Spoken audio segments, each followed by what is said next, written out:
গ্রাম্য একটা বাক্য আছে, তোর নাই উসকুস আর মর কে দোষ। তো এই দরকার সকাল 10টার সময়, গতকাল সকাল 10টার সময় একটা ঘটনা ঘটছে।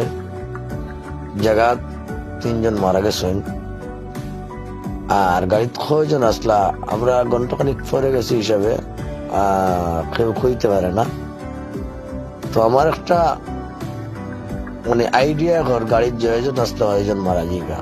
এই গাড়ির অবস্থানটা একটা দেখেন, ফায়ার সার্ভিসে আইয়া মানুষ বার করছে গাড়ি থেকে।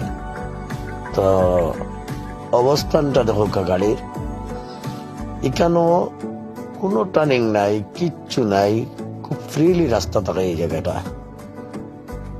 তো দেখো কারেন্টের খুঁটা সহ ভাঙ্গিয়া 3 ভাঙ্গা দিছে কারেন্টের খুঁটায়।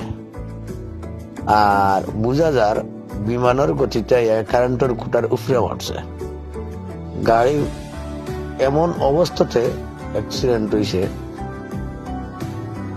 মানে কোনো মানুষ বাঁচার কথা নাই। আগ পিছ সব